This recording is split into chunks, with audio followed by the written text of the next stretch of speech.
We are now on the verge of the first Green New Deal bill being introduced in both the Senate and the House. And joining us now to talk about the latest on the Green New Deal, climate change, and more, famed author, activist, and environmentalist Bill McKibben. Bill, welcome back to the Damage Report.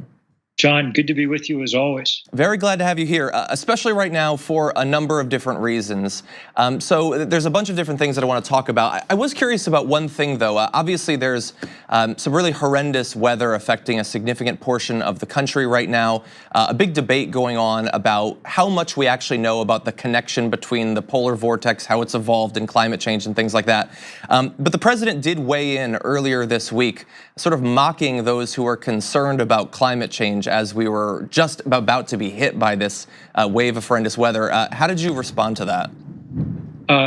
Look, I mean, you could spend your whole life trying to respond to President Trump and correct his ignorance on every possible score. At a certain point, I don't think it's all that useful because, frankly, I can't imagine who's left really paying serious attention to him on issues like this.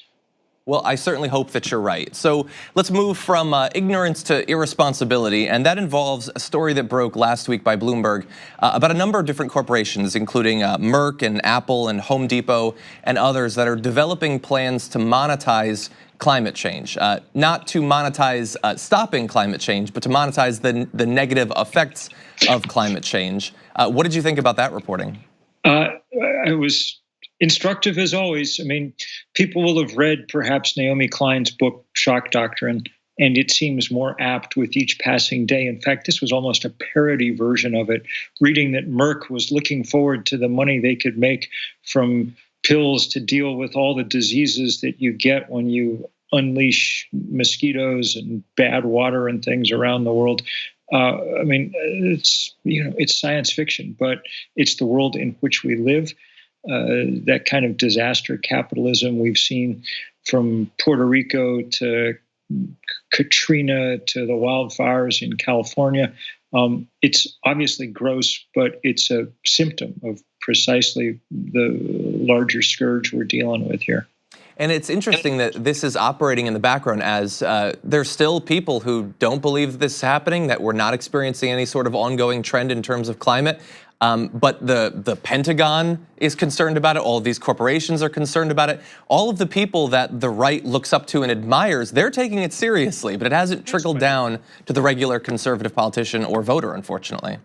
Well, look, actually at this point, the polling data is pretty remarkable. It shows that over the last few years, the percentage of Americans really worried about climate change has gone way, way up, and gone way, way up among Republicans as well as Democrats. At a certain point, it's like, who are you going to believe, Fox News or your lying eyes?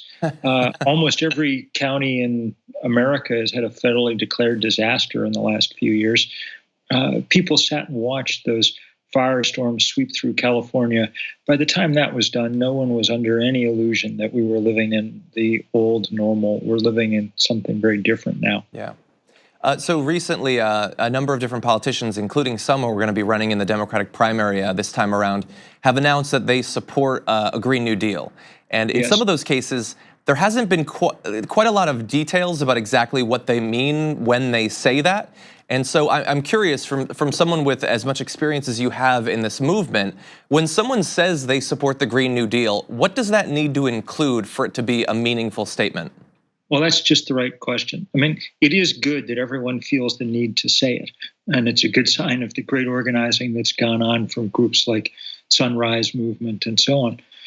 But the bills that people like Alexandria Ocasio-Cortez and Bernie and others are working on and beginning to present, Ed Markey, the common denominator is a recognition of the urgency and the scale of the problem. The urgency reflected by the fact that they envision basically weaning us off fossil fuel in very short order, a dozen years. The scale indicated by the fact that they envision, in essence, giving a federal job to anyone who wants one to make this transition work. Because, John, it's going to take a lot of hands to make this work. And so I think those two things will be the biggest hallmarks. The other thing that's obviously important is not just providing renewable energy, but keeping dirty energy in the ground. And I imagine that'll be a part, already is, of these things as they're emerging. You know, it's interesting because you talk about urgency there, and obviously that needs to be a part of this response. I wish that more of the public felt the sense of urgency and passion on this issue. But I know that AOC recently has been mocked for citing this 12 years that we have to get started on actually dealing with this and make sure that we approach it in the way that we should. Some people, there seems to be two philosophies. Some people think that if you try to wean us off of fossil fuels, go carbon neutral in a short period of time, you might scare people away. It's too difficult. Whereas she keeps comparing this quest to, like, for instance, reaching the moon, defeating the Nazis, all of these major things that we've been able to do. In terms of being able to sell this, which side do you think is going to end up winning out? Well, I think she's right. The right way to sell it is to talk about the fact that we can do this, that we've done things on this scale before, that we're capable of it. But B, whatever you think is the right way or the wrong way to sell it, the point is that she's correct about the physics. We have to get this done in very short order. The correct time, would have been to start 12 years, 24 years, 36 years ago when we first found out about this problem. Since we didn't, we now have very, very little room in which to maneuver. Because remember, it's not a political problem like the ones we're used to dealing with. It's not a back and forth between two different interest groups that you settle on for the moment and come back 5 years later to cut tax rates or raise benefits or whatever it is. This one is a fight between human beings and physics is completely uninterested in compromise, doesn't care whether it's happening too fast for our liking, so on and so forth. It just does what it does with the carbon we put in the atmosphere, and that is the absolute bottom line of this debate. You know, I would love that last paragraph of what you were just saying right there should be a part of the pitch to the American people about the Green New Deal. That physics isn't interested in compromise is very difficult to argue against, although I'm sure the Republicans will try. In any event, Bill McKibben, thank you so much for joining us once again on the show. We really appreciate you being here. John, a real pleasure, and thanks for all your good work. Thank you. Thank you very much for watching this clip from the Damage Report. If you liked it, don't forget to subscribe to this channel and ring the bell on YouTube to get notifications of our new videos. And of course, you can catch the full Damage Report live every weekday at 1 p.m. Eastern, 10 a.m. Pacific on TYT Network on YouTube TV.